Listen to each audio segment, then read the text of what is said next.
I didn't think bedtime would become a battlefield. But every night at exactly 9:45, the tension would creep into the room. By 10 p.m., he expected silence, darkness, and obedience. I told myself it was about sleep, about routine, about love, until I realized it was about control. And once I saw it, there was no going back. I used to love nighttime, not in the dramatic, romantic way people talk about moonlight and wine glasses, but in the quiet, functional way that made my brain finally breathe. Night was when the world stopped demanding things from me. No emails, no appointments, no expectations. Just the soft hum of the apartment, the low glow of a lamp, and the freedom to exist without being watched. That changed in August. That was when we moved in together. At first, it felt like progress, like a milestone you're supposed to want after 2 years with someone. We talked about it endlessly, the logistics, the rent, whose couch would survive the merge, whose dishes we'd quietly throw away. He framed it as the next step, a shared life, a shared rhythm. I didn't realize how literal he meant that. The first night in the new apartment, we unpacked until our backs ached. Cardboard boxes everywhere. My joints were flaring, something I've learned to hide well. But I didn't complain. I was happy, exhausted, but hopeful. At 9:30 p.m., he looked at his phone and said casually, "All right, bedtime in half an hour." I laughed. "Already?" He smiled, like it was obvious. "Yeah, 10's my cutoff. You know that." I did know that. He'd always been strict about sleep, 9, sometimes 10 hours a night. He said it was non-negotiable, essential. I respected that. We'd never lived together before, so it had never mattered. Until now. "I'm not tired yet," I said, still light, still unbothered. "I'll probably stay up a bit." His smile faltered, just slightly. "Well, we go to bed together now." It wasn't a request. I didn't push it that night. I was too tired to argue, too eager to keep the peace. I climbed into bed beside him at 10, lights off, room silent. And at 4:07 a.m., I woke up, wide awake, heart pounding, brain fully online. 6 hours, exactly like always. I stared at the ceiling, counting breaths, listening to him sleep beside me. Deep, even, unbroken. I tried to stay still, afraid even the sound of shifting sheets might wake him. I needed my medication, but it wasn't time yet. I needed distraction, decompression, something, but I was trapped in darkness. By 5 a.m., my body hurt. By 6, my anxiety was spiraling. And by 7, when he finally stirred, I already felt like I'd lived an entire day without ever leaving the bed. That was the first morning I thought, this isn't sustainable. I brought it up gently. That was my mistake, thinking gentleness would help. A week later, sitting at the kitchen table with cold coffee between my hands, I said, "Hey, can we talk about bedtime stuff?" He didn't look up from his phone. "Sure." "I've been waking up at 4, like fully awake, and I can't do anything. I can't leave, I can't work yet, I can't even turn on lights. It's really messing with me." He sighed, already irritated. "Waking up early is good for you." I blinked. "For who?" "For everyone," he said. "It's productive. You could read, meditate." "In the dark?" I asked, silently, in bed. "For 3 hours? You're acting like that's a bad thing." I felt something shift in my chest, a warning signal I'd learned not to ignore. "I have a sleep condition," I reminded him. 6 hours is my limit. That's not negotiable for me either." He finally looked up then. His eyes were sharp, assessing. "So go to bed earlier." "I can't," I said. "My brain needs time at night. I need decompression. Midnight is the earliest that actually works. That's too late." "For you," I said carefully, "not for me." He leaned back in his chair, arms crossed. Couples go to bed together. There it was, the rule. "I'm not saying never," I said. "Just sometimes you could go to bed earlier and I'll join you later. Or some nights I'll get in bed with you earlier and just read." His face hardened instantly. "No." The word landed like a slap. "No?" I repeated. "That defeats the point." "What point?" "Connection," he snapped. "Routine, togetherness." I swallowed. "So my options are wake up at 4 every day or what?" "Or adjust," he said. "You might even like it." That night, lying awake beside him again, I realized something terrifying. He wasn't listening, he was deciding. Control doesn't announce itself at first. It disguises itself as concern, as structure, as knowing better than you.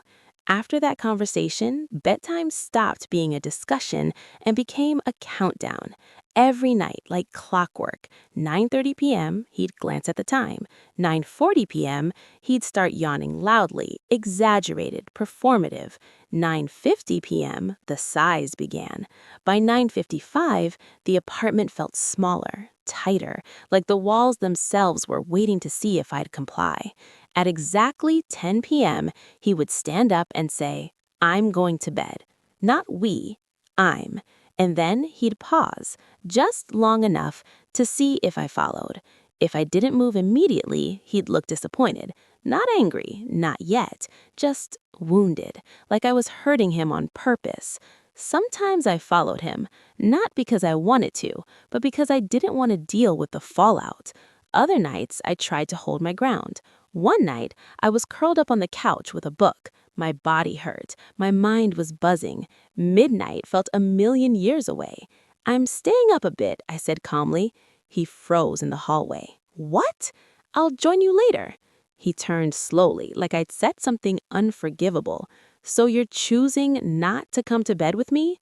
"I'm choosing to take care of myself," I said. He laughed, short, humorless, unbelievable. And then he went to bed and slammed the door. Not hard enough to break anything, just hard enough to make a point.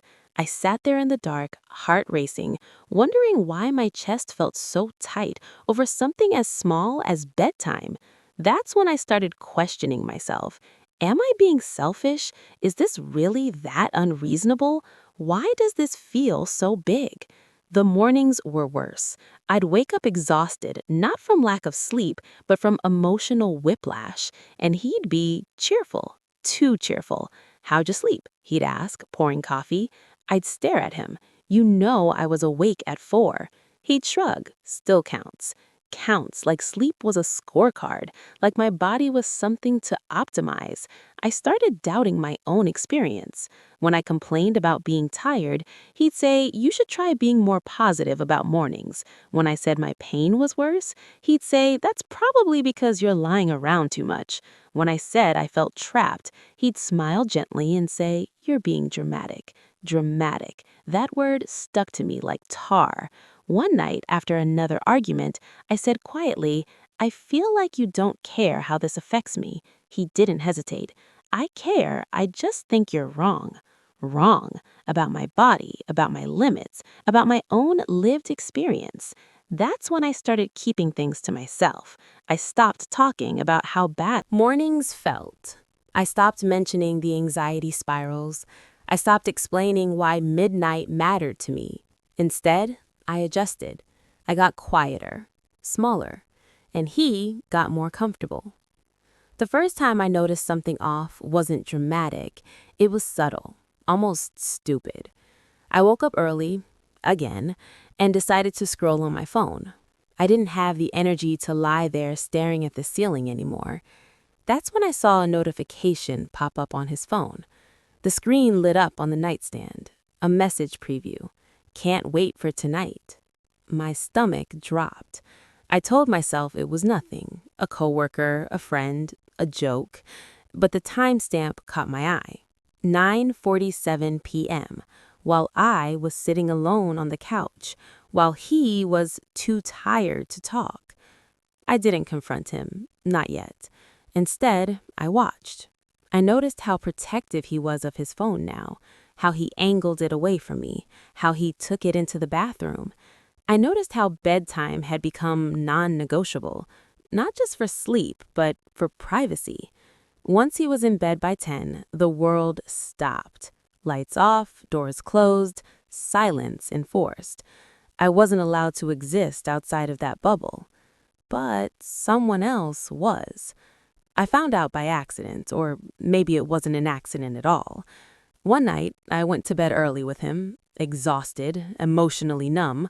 I lay there quietly while he fell asleep within minutes. At 11:30 p.m., I heard the soft buzz. His phone.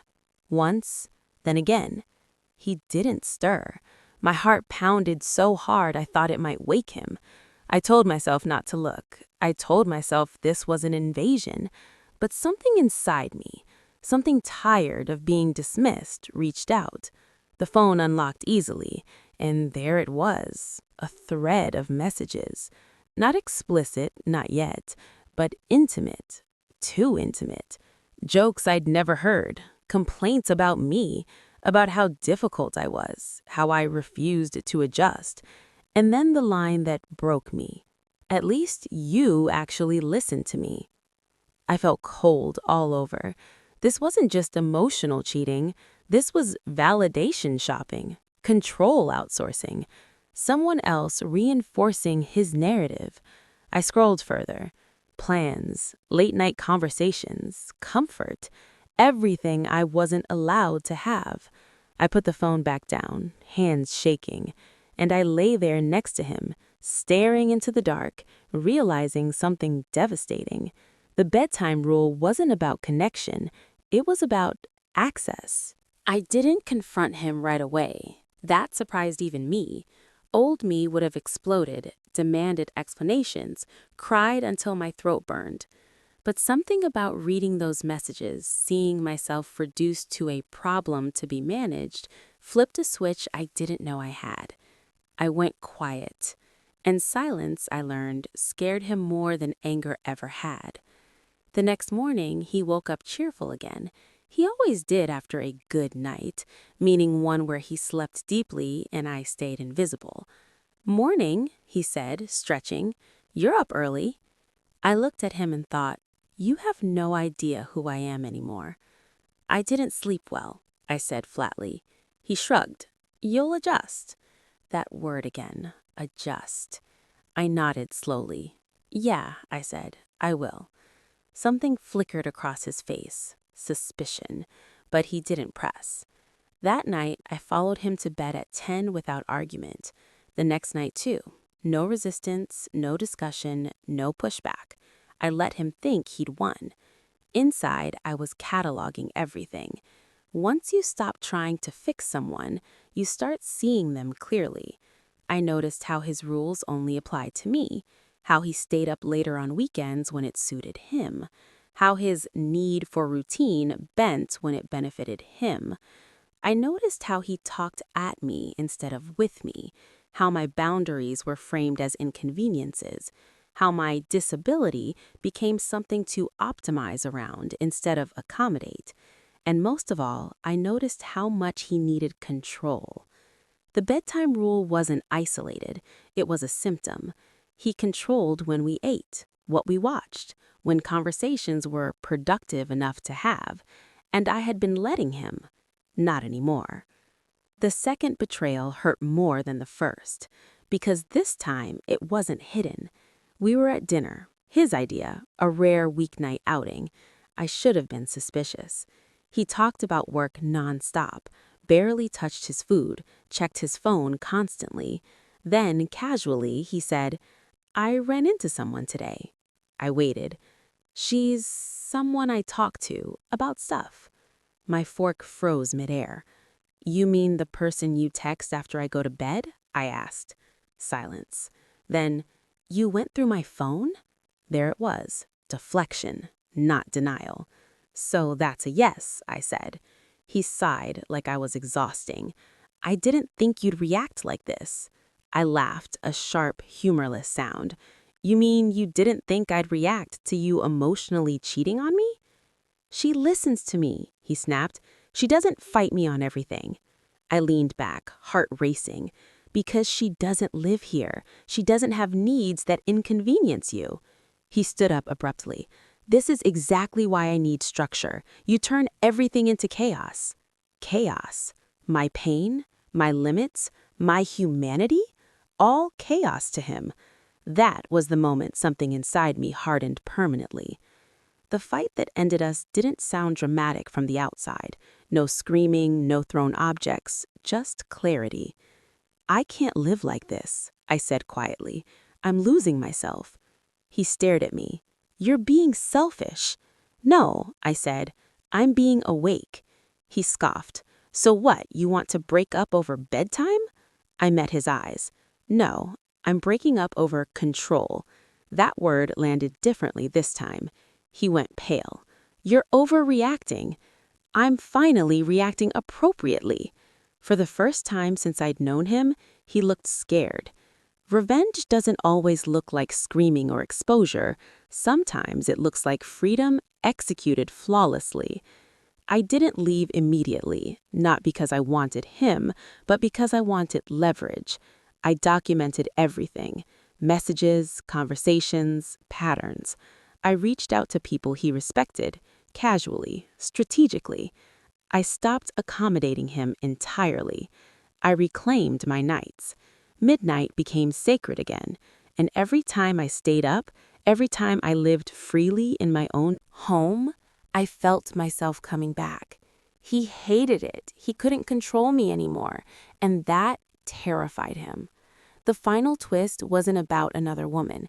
It was about who he really was, and who I became once I stopped shrinking.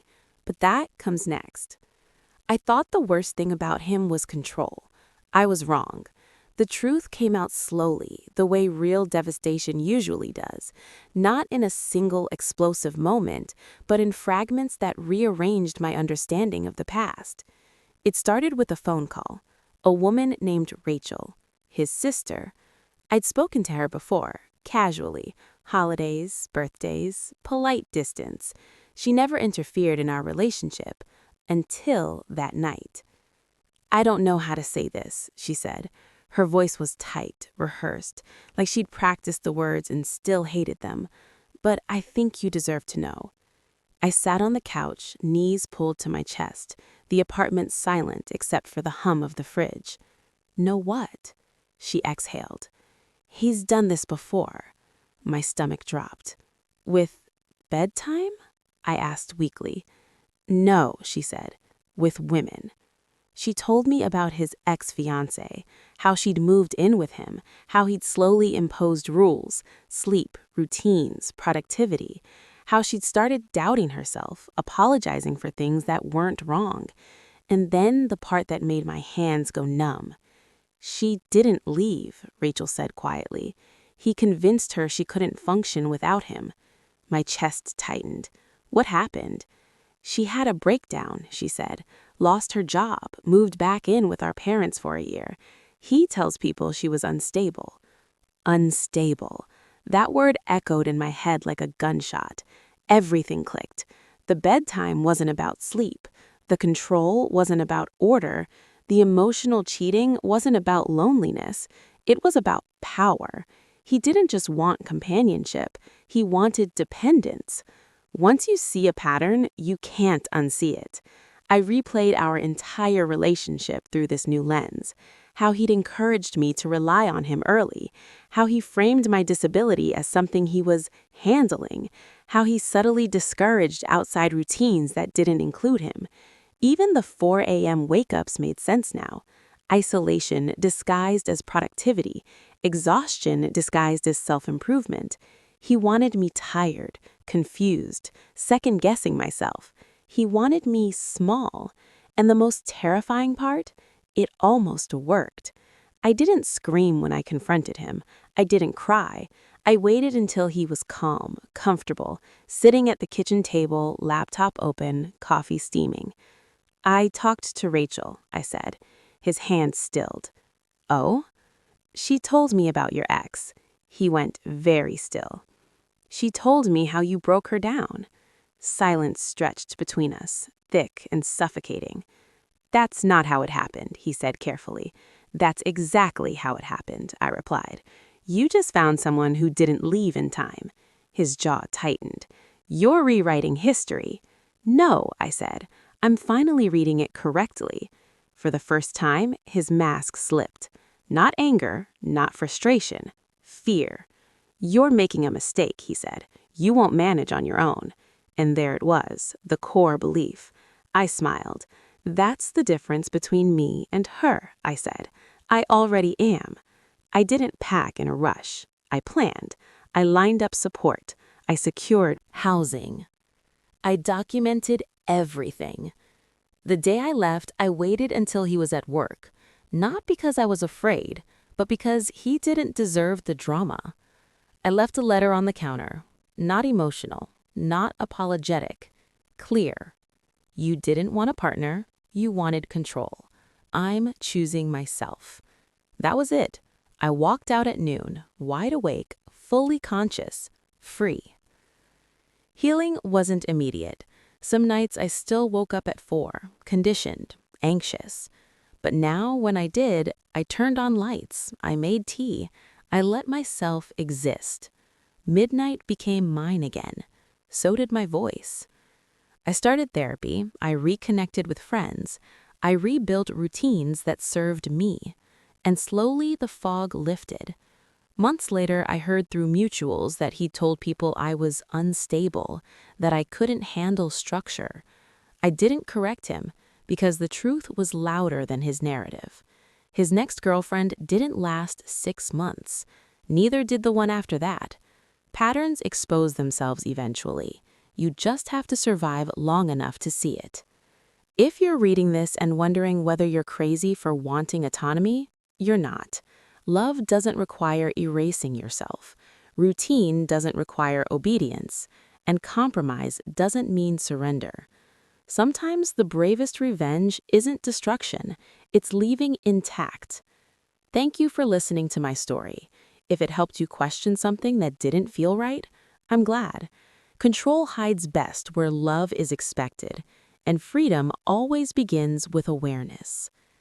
Check out the next story because this isn't as rare as you think.